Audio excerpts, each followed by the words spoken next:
Welcome to the course Culturally Responsive Built Environments. Today we are going to cover the architecture without architects.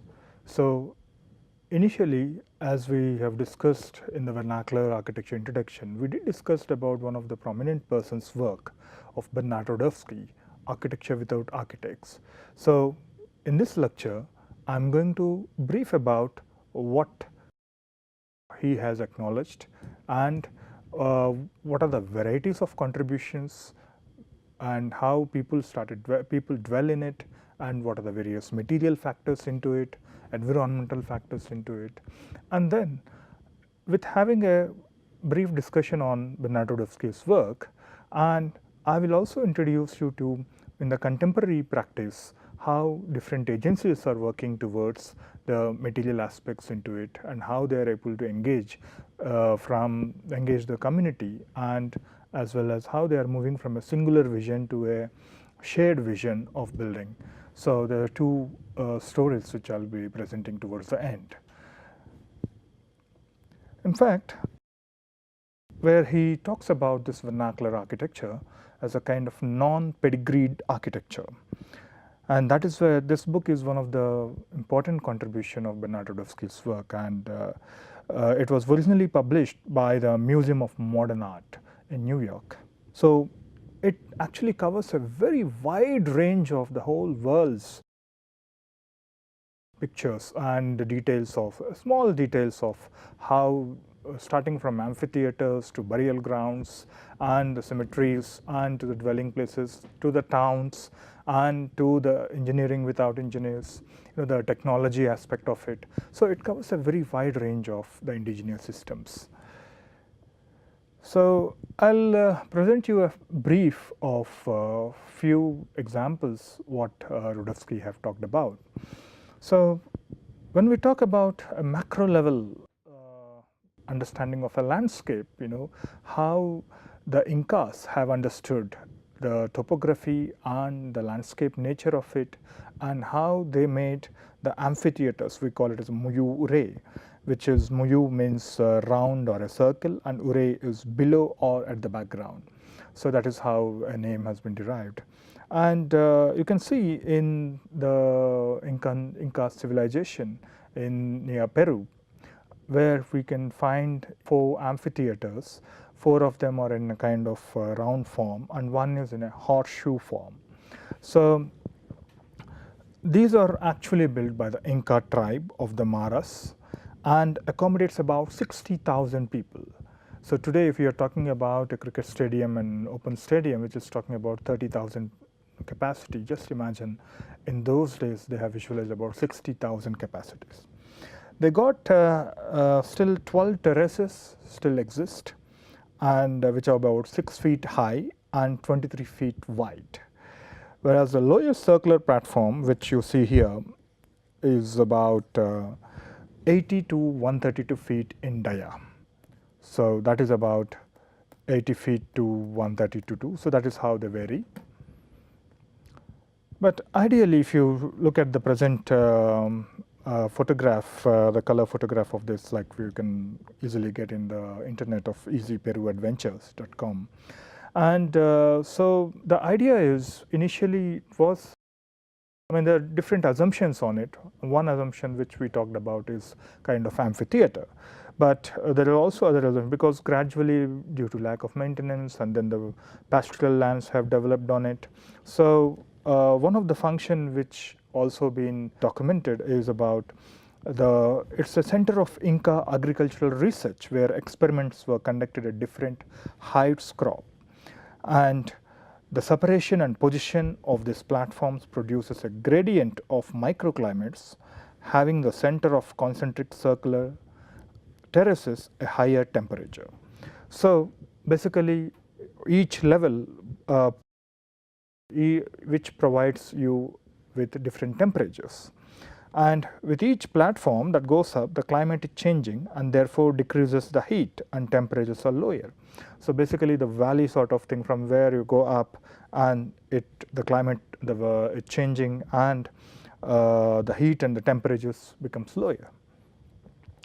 So thus within this concentric there have been about 20 different types of microclimates. So you can see how from the center. So there's a kind of research platform as well. This is one of the understanding what different literature have talked about. So it's a model of calculating the agricultural production not only in the Urumba Valley, also from different parts of Tahun Tensiao. So what we are seeing is looking at the indigenous, the traditional knowledge system, and it served both as a kind of amphitheater model, and acoustically it was very well managed. And in fact, there are many stories which talk about it acoustically. It's a very superb calculations were done on it, and from an agricultural point of it, how it actually also is a by the more you are raising, and it changes your temperature and how you can conduct some kind of research. So what we learned from the case study, the previous example, is the nature, the geography itself provided a base for the humans to think about certain aspect of life. It could be a social congregation, it could be an agricultural production and research life, but the important part of vernacular architecture is the nature itself as an architect. Like a good examples you can see here is the enchanted city, where these stone forms itself, even they formed kind of shelters, and even the cantilever stone form. This is one of the, even today it was existing, and this is referred as a kind of, because it could be because of volcanic erosions and how they have settled down, or it could be the calcareous segments, how they have settled down. So this whole nature itself gives a particular form, and people started dwelling in it. And you can see about 500 acres of such settlements within Spain. And whereas you can see some of the baobab tree of tropical Africa, which is in the scientific name Adenosia digitata. It almost reaches a diameter of 30 feet. 30 feet, and it's quite a huge size. And it's almost like one can, because being of a soft nature, so one can actually make the things, carve it and make a hollow thing and use it as a dwellings. So this is, which means the tree also, a living tree also becomes a dwelling of him. Then the third example which I'm trying to talk. So till now we are talking about the architecture above ground, and I think in this lecture we are covering an aspects of below ground as well. Dwellings below fields and upstairs. So what you see is in a kind of a huge settlement which are actually made in the below ground. This is in China. So in Hunan, near the Hunan province, you can find these settlements of a huge settlements. How these, why the settlements have gone below ground? Obviously, there is a nature of the soil. That is where we call about the loose, which is a silt, and transported and deposited by the wind. And because of its softness and porosity, which is about 45%, so that it can be easily carved. So one can actually carve it. So similar things you could also find in parts of Africa and Morocco region as well. And in some places, because of its soft nature, the places roads have been cut as much as 40 feet deep into the original level by the action of wheels.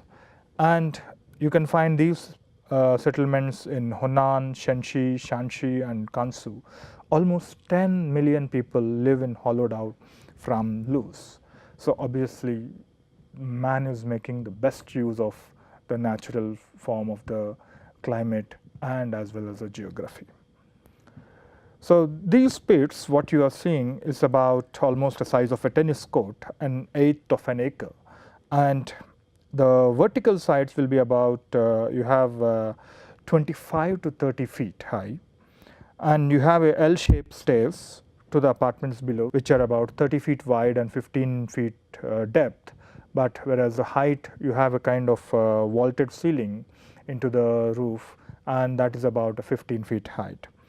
and mostly because it becomes a huge courtyard of a size of a tennis court, and lighting and ventilation are provided through the openings from the courtyard. So that is how. So now we have talked about architecture below the grounds, right? And now we go how architecture by subtraction. In fact, that is where Bernard Rudowski talks about there is no difference between the sculpture and architecture, and it's not that sculpture we encourage after the project, and neither the landscaping as well. So they are all inseparable. And what you see here is Gurumi cones in Anatolia.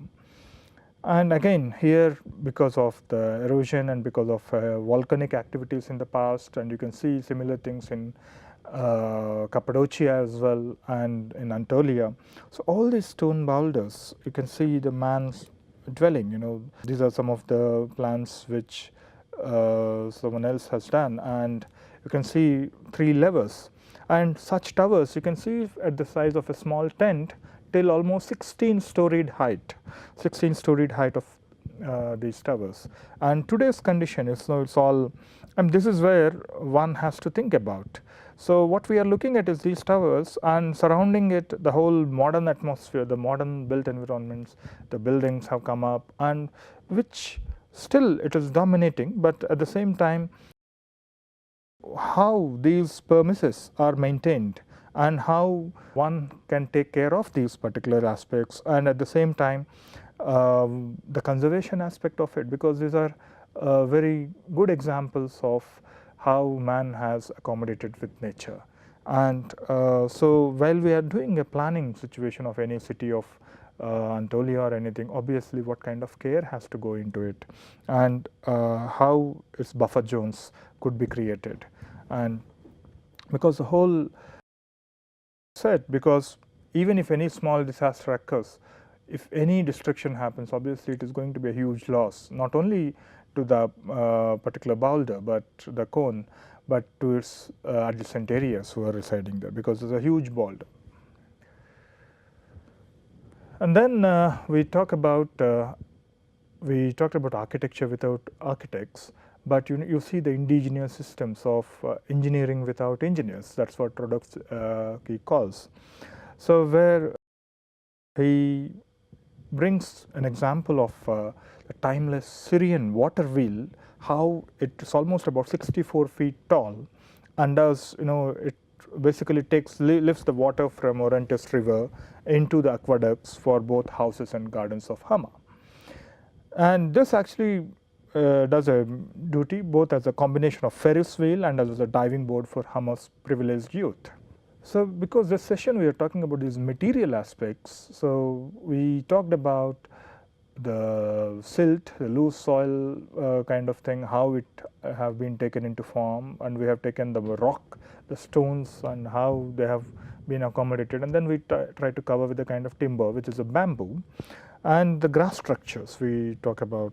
So what we see here on the left hand side, you kind of framework of men's club in Maipua in the Gulf of New Guinea, which is completely made of bamboo poles and covered with thatch later on. So on the right hand side, what you see here is in southern Iraq, where a particular kind of grass is a giant reed, which is called Phragmites communis, which is grown up about 20 feet high, whereas bamboo, it can grow till it can attain a height of about 80 feet high.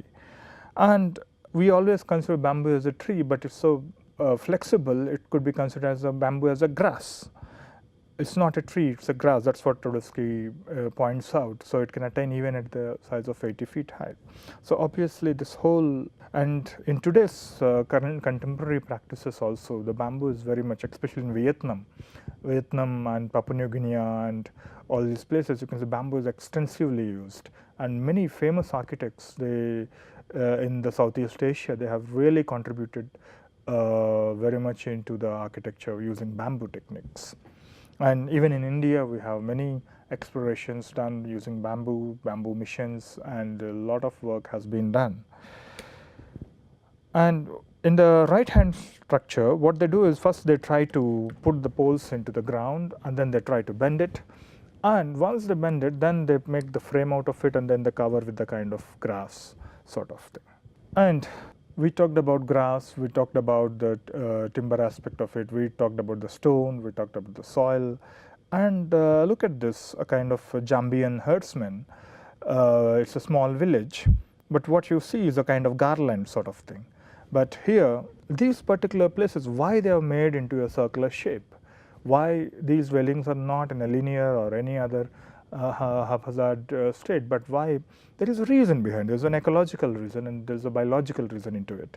So basically, in these particular places, you have the certain mushrooms grow in perfect circles. So what they do is, so they allow the mushrooms to grow, and then their hamlets go around it, and even here, you can find thousands of herds which form a circle around the chief's enclave. So you have the chief's enclave in the center, and he has many wives. The polygamy culture is there, and the largest hut belongs to his favorite wife. And while he lives in a foreign-style flat-roof wooden box, and the 100-odd pens, you have the small pens where they accommodated about 5,000 cattle. So the whole stretch has a kind of nature of, that is where rare mushrooms are grown.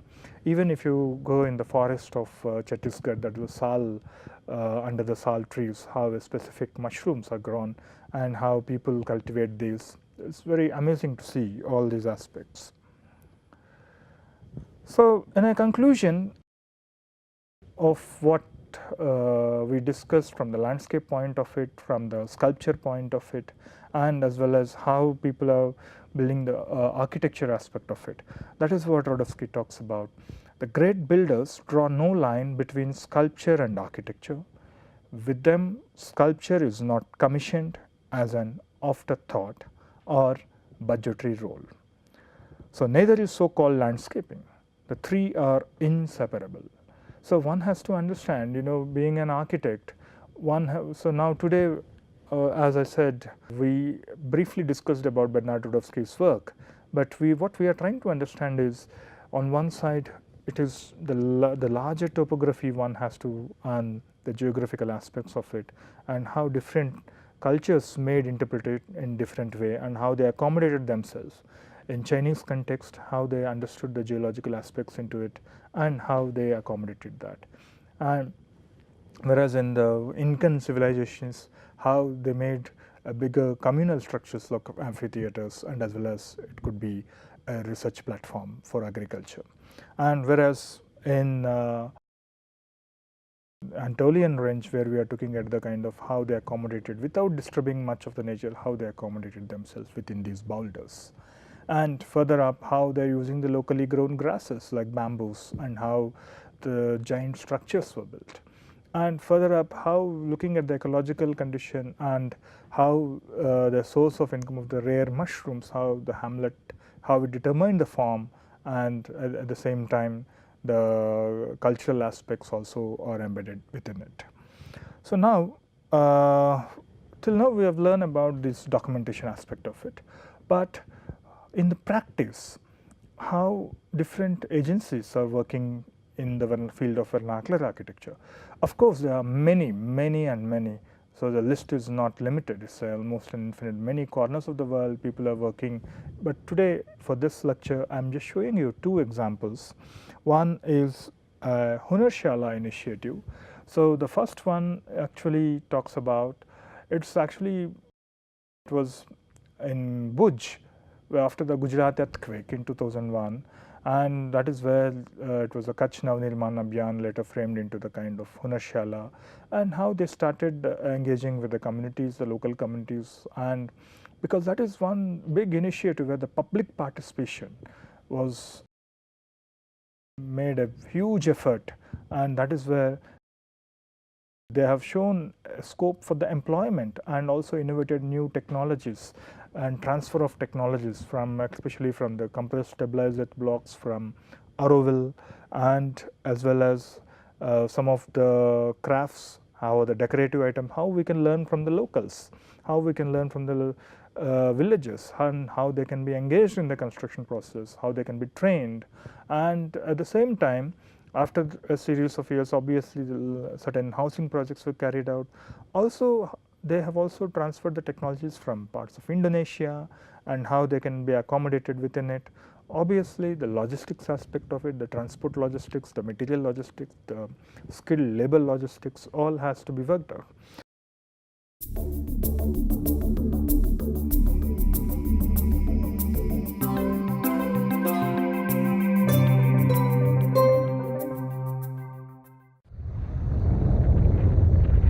In 2001, a massive earthquake shook Gujarat, a state in northern India. Centered around the city of Bhuj, the quake killed 30,000 people and left 500,000 homeless. To rebuild, a group of local architects and engineers formed Hunarshala. Amid the flood of international aid, Hunarshala took a unique approach, emphasizing community participation, traditional building designs, and local know-how. Our work is entirely based on legitimizing and giving dignity to the building artisan community that has been the repository of so much of knowledge. And the other is just the rural communities. They have so much beauty and so much knowledge related with their built forms. At a time when disaster relief was trending toward prefab housing, Hunarshala went in the opposite direction, helping local villagers build thousands of earthquake-resistant homes with traditional technologies such as rammed earth.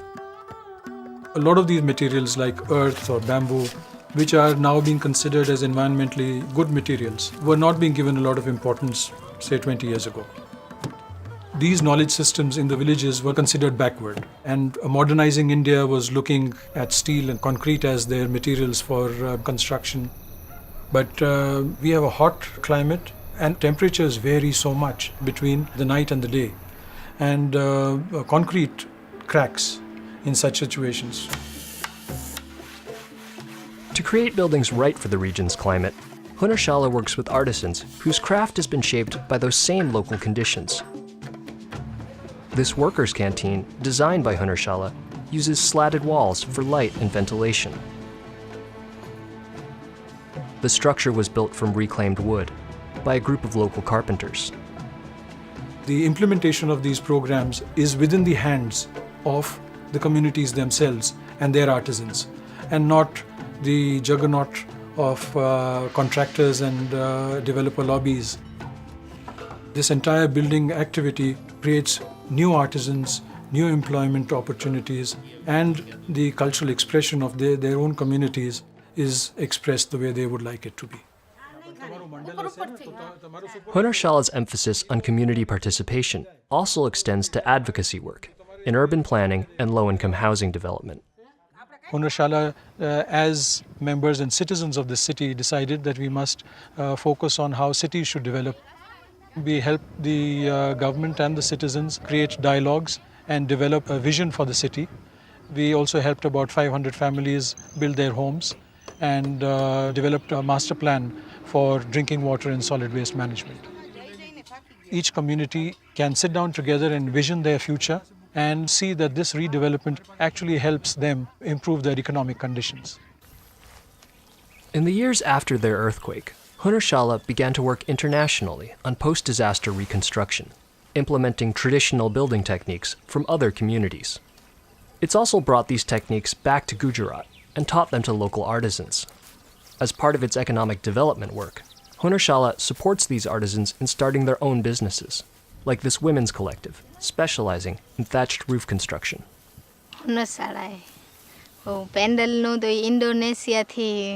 Indonesia ગયા હતા ને તો વहाँ બનાવી હશે pedal તો વहाँથી શોધી આવ્યા હતા એમ ઇન્ડોનેશિયાથી તો પછી અહીંયા આવીને અમને પહેલી વાર પરસ્પર શીખવાડ્યું એમ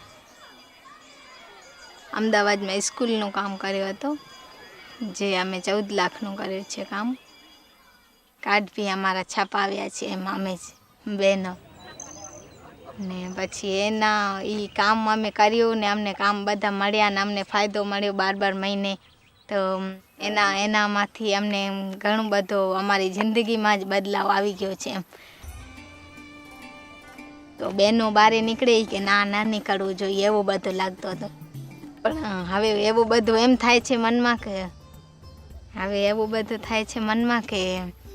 બહેનો બધું કરી શકે છે એમ. Bringing architects and engineers together with the building communities of this region gives rise to a lot of creative solutions. There's a huge knowledge system that exists in our cultures, and when we sit down with them, we take tradition forward. That is what has been the engine of Hunarshala.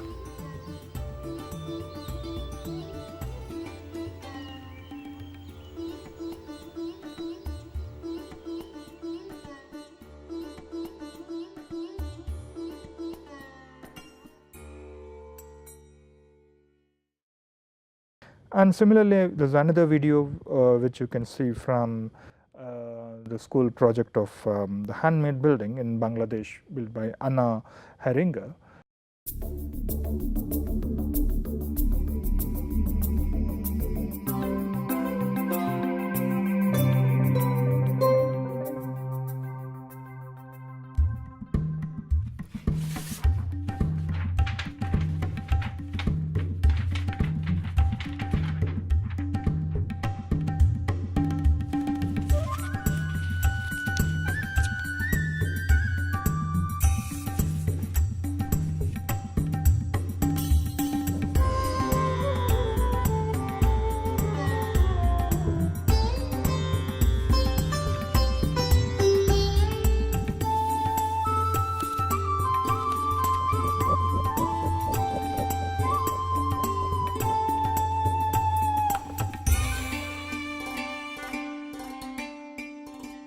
What brought me there to Bangladesh was actually a coincidence. I wanted to go to Africa. It was just right after school, doing a voluntary year and just learn a culture from a different angle.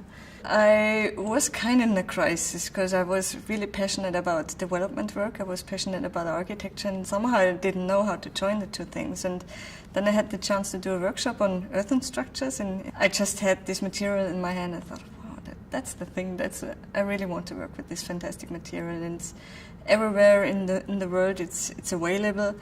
And it's mainly human labor that is invested, human energy, not from fossil fuels. It's absolutely environment friendly and has beautiful aesthetics. And I really wanted to work with this material. And then somehow it was very clear that when I work with this material, I would also like to do it in Bangladesh.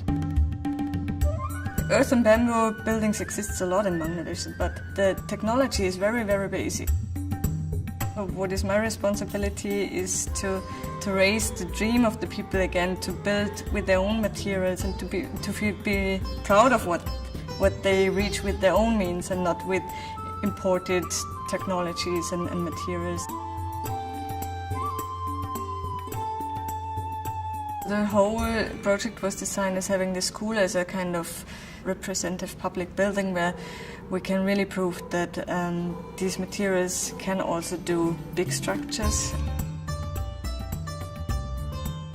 The name of the project is Meti Handmade School. Handmade because it's mainly built of human labor, and well, we had also 4 buffaloes. It's about 200 kids that are going to school there. It was good to make it very transparent, to see what materials are in the wall. It's nothing but earth and straw and water added and nothing else. And it was good that the people could touch the wall and see what's in it. I think it's very easy to make some mouse clicks and make a 20-story buildings, but once you never built a wall, you don't know how much energy is really in a wall. And I think then you have less feeling, responsibility how to deal with energy. And I think once you really build it, you have a relationship towards energy.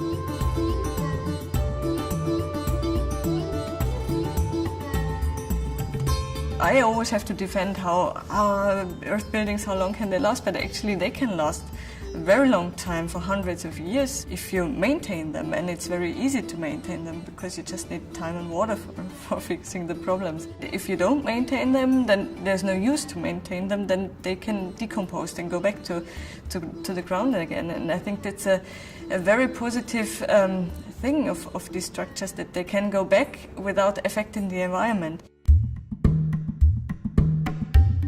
This This is the training center. It's called Deshe. It means local. It includes the classrooms, the offices, and also the residences of the teacher. For the training center, I had only the layout of the floor plan, and one elevation, no cross-cut section. 3 elevations were missing, so it was more like sculpturing than architecture. When the people go up there from the village and see that space, they really get sparkling eyes and see, well, this is a totally new space for them, a totally new atmosphere they have never seen, and this is something they're touched.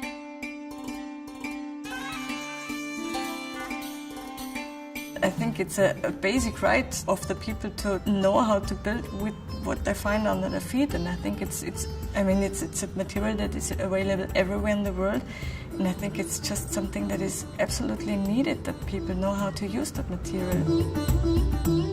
This is the basis of development. If you're proud of something, if you're confident of something, then you have the energy to go on in development. And this is what I'm focusing now, that I'm really trying to encourage the people to do the best out of their existing potentials and to be proud of it.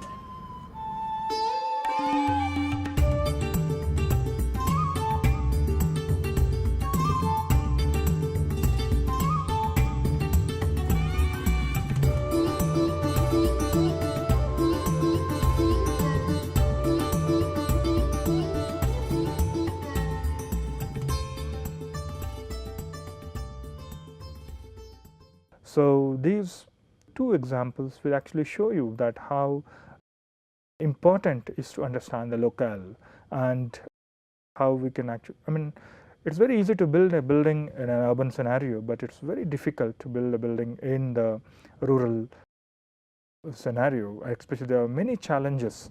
One is the funding issues, how we can get the funding, how we can, because one of the solution, the more you encourage the community to be part of it, obviously it can show the scope of employment for the future also. At the same time, they get the self-reliance in what they are doing because their homes are made by them, and that whole process itself a big exercise. And so the architect, from how he is moving from a singular vision towards the shared vision. So now architect is not a big gem, he plan everything, but now what he has to learn from what they want and what they need and what we have, and how we can plan with the existing resources is very important. Thank you very much.